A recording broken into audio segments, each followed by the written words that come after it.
Hello, welcome back. കൂട്ടുകാർക്കും അയാൻസ് വേൾഡിലേക്ക് ഒരിക്കൽ കൂടി സ്വാഗതം.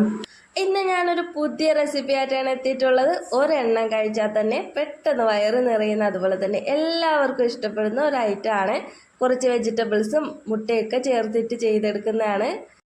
ഇതുപോലെ ചെയ്തെടുക്കുകയാണെങ്കിൽ ഇതിൻ്റെ കൂടെ കറികളൊന്നും തന്നെ വേണ്ട, ഇത് മാത്രം കഴിക്കാൻ നല്ല രസമാണ്. അപ്പോൾ വീഡിയോ സ്കിപ്പ് ചെയ്യാതെ ഫുള്ളായിട്ടൊന്ന് കാണണേ. അപ്പോൾ നമുക്ക് എങ്ങനെയാണ് ഇതെല്ലാം റെഡിയാക്കി എടുക്കുന്നതെന്നൊന്ന് നോക്കിയിട്ട് വരാം. അതിന് വേണ്ടിയിട്ട് ആദ്യമേ തന്നെ ഒരു ബൗൾ എടുത്തിട്ടുണ്ട്. അതിലേക്ക് 1/2 കപ്പ് ഗോതമ്പ് മാവ്, 1/2 കപ്പ് മൈദ മാവ്, ഈ ഒരളവിലാണ് ചേർക്കുന്നത്. 1/2 കപ്പ് വെച്ചിട്ടാണ് രണ്ടും ചേർത്തെടുത്തിട്ടുള്ളത്.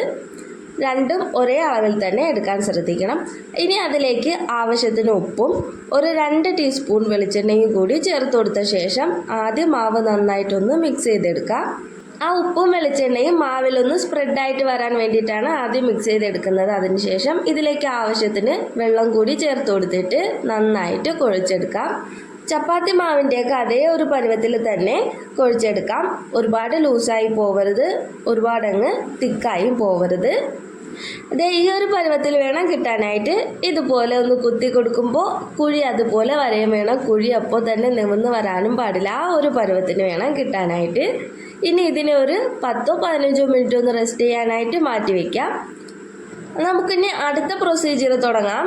ഒരു ബൗളിലേക്ക് ഒരു സവാള ചെറുതായിട്ട് അരിഞ്ഞത്, പിന്നെ കുറച്ച് ക്യാബേജ്, കുറച്ച് ക്യാരറ്റ് ചോപ്പ് ചെയ്തത്, ആവശ്യത്തിന് ഉപ്പ്, ഒരു 1/2 ടീസ്പൂൺ കുരുമുളക് പൊടി, പിന്നെ ഇതിലേക്ക് ഒരു മുട്ടയും കൂടി ചേർത്ത് കൊടുക്കുന്നുണ്ട്. ഇത്രയും കൂടി ചേർത്ത് കൊടുത്ത ശേഷം നന്നായിട്ടൊന്ന് മിക്സ് ചെയ്തെടുക്കാം. പിന്നെ ഈ ഒരു കൂട്ടുണ്ടാക്കുമ്പോൾ നിങ്ങൾക്ക് നിങ്ങളുടെ ഇഷ്ടാനുസരിച്ച് മാറ്റിയൊക്കെ എടുക്കാവുന്നതാണ്. ഇതിലേക്ക് മല്ലിപ്പൊടി, മുളക് പൊടി, മഞ്ഞൾപ്പൊടി ഇതെല്ലാം ചേർത്ത് കുറച്ചും കൂടി മസാല ആക്കി എടുക്കാവുന്നതാണ്.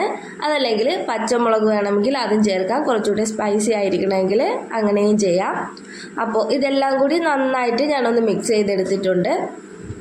പിന്നെ ഇതിലേക്ക് ഞാൻ മെയിനായിട്ട് വേറൊരു ഐറ്റം കൂടി ചേർക്കുന്നുണ്ട്.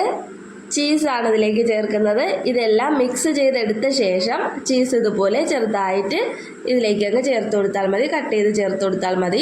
ഗ്രേറ്റ് ചെയ്തെടുക്കാൻ പറ്റുന്ന ചീസാണെങ്കിൽ അങ്ങനെ ഗ്രേറ്റ് ചെയ്തിട്ട് ചേർത്താൽ മതി. ആദ്യം ഞാൻ ഒരെണ്ണം അതുപോലെ കട്ട് ചെയ്ത് ചേർത്ത് കൊടുത്തിട്ടുണ്ട്. എന്നിട്ട് ഒരെണ്ണം ഞാൻ മാറ്റി വെച്ചിട്ടുണ്ട്. ഇത് ചെയ്തെടുക്കുന്ന സമയത്ത് കുറച്ചും കൂടി ആവശ്യമുണ്ടെങ്കിൽ കട്ട് ചെയ്ത് ചേർക്കാൻ വേണ്ടിയിട്ടാണ് മാറ്റി വെച്ചത്. ഇനി നമുക്ക് നേരത്തെ കുഴച്ച് വെച്ചിട്ടുള്ള ആ ഒരു മാവുണ്ടല്ലോ, അതിനി ഒന്ന് പരത്തിയെടുക്കണം. ചപ്പാത്തി പരത്തുന്നത് പോലെ അങ്ങ് പരത്തിയെടുത്താൽ മതി. പരത്തിയെടുക്കാൻ പ്രത്യേകം പറയേണ്ട ആവശ്യമില്ലല്ലോ. പിന്നെ ഒരുപാടങ്ങ് കട്ടി കുറഞ്ഞും പോകരുത്, കട്ടി കൂടിയും പോകരുത്. ആ ഒരു പരുവത്തിൽ വേണം പരത്തിയെടുക്കാൻ വേണ്ടിയിട്ട്. പിന്നെ ഈ ഒരു ഐറ്റം ഉണ്ടെങ്കിൽ ഇതിന് പ്രത്യേകിച്ച് കറികളൊന്നും തന്നെ വേണ്ട. ഇതിൻ്റെ ഉള്ളിൽ ഫില്ല് ചെയ്യാൻ വേണ്ടിയിട്ടാണ് ആ വെജിറ്റബിളും മുട്ടയൊക്കെ റെഡിയാക്കി വെച്ചിട്ടുള്ളത്. അതേ ഞാൻ ഇതുപോലെ തന്നെ ഫുള്ളായിട്ട് അങ്ങ് പരത്തിയെടുത്തിട്ടുണ്ട്. ആ കുഴച്ച് വെച്ചിരുന്ന മാവ് 2 പാർട്ടായിട്ട് എടുത്തിട്ട് അതിൻ്റെ ഒരു പാർട്ടാണ് ഇതുപോലെ ആദ്യം ചെയ്തെടുക്കുന്നത്.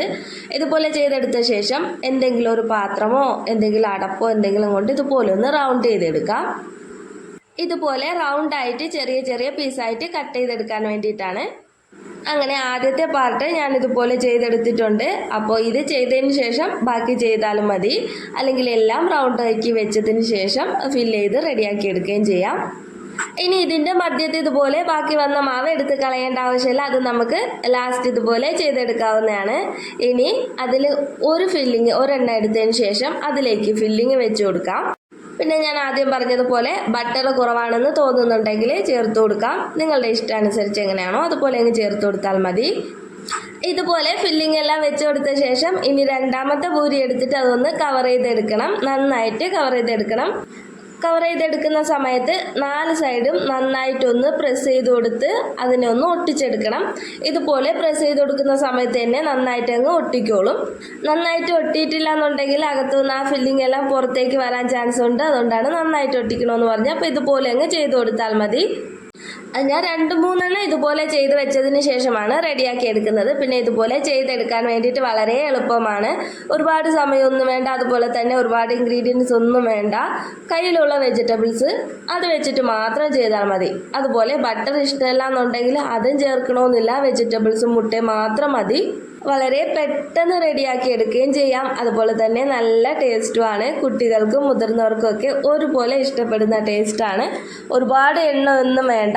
എണ്ണയിൽ മുക്കി പൊരിക്കുക അങ്ങനെ ഒന്നും ചെയ്യുന്നില്ല. ചെറിയൊരു ഷാലോ ഫ്രൈ പോലെ ചെയ്തെടുക്കുന്നതേ ഉള്ളൂ. ഇനി നമുക്ക് റെഡിയാക്കാൻ തുടങ്ങാം. അതിന് വേണ്ടിയിട്ട് ഒരു ചട്ടി അടുപ്പത്ത് വെച്ച ശേഷം 1 സ്പൂൺ അല്ലെങ്കിൽ 1.5 സ്പൂൺ വെളിച്ചെണ്ണ ചേർത്ത് കൊടുത്താൽ മതി. ഒരുപാടൊന്നും വേണ്ട. ഞാൻ ഇത്രയും മാത്രമേ ചേർത്ത് കൊടുത്തിട്ടുള്ളൂ. ഇനി എണ്ണ നന്നായിട്ടൊന്ന് ചൂടായി വരട്ടെ. എണ്ണ ചൂടായി വരുമ്പോൾ നമ്മൾ നേരത്തെ റെഡിയാക്കി വെച്ചിട്ടുള്ളത് അതിലേക്ക് അങ്ങ് എടുത്ത് വെച്ച് കൊടുക്കാം. അതിലേക്ക് വെച്ച് കൊടുത്ത ശേഷം അപ്പോൾ തന്നെ തീ ഒന്ന് ലോ ഫ്ലെയിമിലേക്ക് ആക്കണം. ഇനി ലോ ഫ്ലെയിമിലിട്ട് വേണം ഇത് വേവിച്ചെടുക്കാൻ വേണ്ടിയിട്ട്, അല്ലെങ്കിൽ പുറഭാഗം പെട്ടെന്ന് അങ്ങ് കരിഞ്ഞു പോകും, ഉള്ളു വേവേയില്ല. അതേ മറിച്ചിടുന്ന സമയത്തൊക്കെ കണ്ടില്ല ആ എണ്ണ അതുപോലെ തന്നെ നിൽപ്പുണ്ട്. എണ്ണ കുടിക്കുമൊന്നും പേടിക്കേണ്ട. 2 സൈഡും ഇതുപോലെ ഒന്ന് ക്രിസ്പി ആക്കി എടുക്കണം. അത് ലോ ഫ്ലെയിമിൽ വെച്ച് തന്നെ ചെയ്തെടുക്കണം. അങ്ങനെ ഏകദേശം ആദ്യത്തേത് എനിക്ക് റെഡിയായി കിട്ടിയിട്ടുണ്ട്. ഇനി ബാക്കിയുള്ളതും നമുക്ക് അതുപോലെ തന്നെ അങ്ങ് ചെയ്തെടുക്കാം. അപ്പോൾ ഇതുപോലെ ചെയ്ത് നോക്കിയിട്ടില്ലാത്തവർ ഉറപ്പായിട്ട് ഒന്ന് ചെയ്ത് നോക്കണേ. അതുപോലെ തന്നെ ചെയ്ത് നോക്കിയ ശേഷം നിങ്ങളുടെ അഭിപ്രായം ഒന്ന് കമൻ്റായിട്ട് അറിയിക്കാനും മറക്കരുത്. അതുപോലെ എൻ്റെ വീഡിയോ നിങ്ങൾക്ക് ഇഷ്ടമായാലും ഇല്ലെങ്കിലും അതൊന്ന് കമൻറ്റിലൂടെ അറിയിക്കാനും മറക്കല്ലേ. വീഡിയോ ഇഷ്ടമായാൽ ലൈക്ക് ചെയ്യാൻ മറക്കരുത്. അപ്പോൾ എൻ്റെ ചാനൽ സബ്സ്ക്രൈബ് ചെയ്യാതെയാണ് നിങ്ങൾ കാണുന്നതെങ്കിൽ ഉറപ്പായിട്ടൊന്ന് സബ്സ്ക്രൈബ് ചെയ്തേക്കണേ. തൊട്ടടുത്തുള്ള ബെല്ലൈക്കണും കൂടി ഒന്ന് പ്രസ് ചെയ്തേക്കണം. എന്നാൽ മാത്രമേ ഞാനിടുന്ന വീഡിയോസിൻ്റെ എല്ലാ നോട്ടിഫിക്കേഷൻ കറക്റ്റായിട്ട് നിങ്ങളിൽ എത്തുകയുള്ളൂ. ഇതിനു മുന്നേയും ഒത്തിരി കുക്കിംഗ് വീഡിയോസ് ഞാൻ അപ്ലോഡ് ചെയ്തിട്ടുണ്ട്. അതുപോലെ തന്നെ ഷോപ്പിംഗ് വീഡിയോസും ഫണ്ണി ഷോർട്സ് വീഡിയോസും ഒക്കെ ഞാനിതിൽ അപ്ലോഡ് ചെയ്തിട്ടുണ്ട്. എൻ്റെ പ്രീവിയസ് വീഡിയോസ് എടുത്ത് കാണാത്തവരാണെങ്കിൽ അതും കൂടി ഒന്ന് എടുത്ത് കണ്ട് എന്നെ സപ്പോർട്ട് ചെയ്യാൻ മറക്കല്ലേ. അപ്പോൾ ഇന്നത്തെ ഈ ഈസി ആൻഡ് ടേസ്റ്റി റെസിപ്പി എല്ലാവർക്കും ഇഷ്ടമായെന്ന് പ്രതീക്ഷിക്കുന്നു. ഇഷ്ടമായാൽ ഇതുപോലെ ട്രൈ ചെയ്ത് നോക്കാനും മറക്കല്ലേ. അപ്പോൾ ഇന്നത്തെ വീഡിയോ ഇത്രയേ ഉള്ളൂ. എല്ലാവർക്കും നല്ലൊരു ദിവസം ആശംസിച്ചുകൊണ്ട് tata bye bye. Bye Ayaan's world.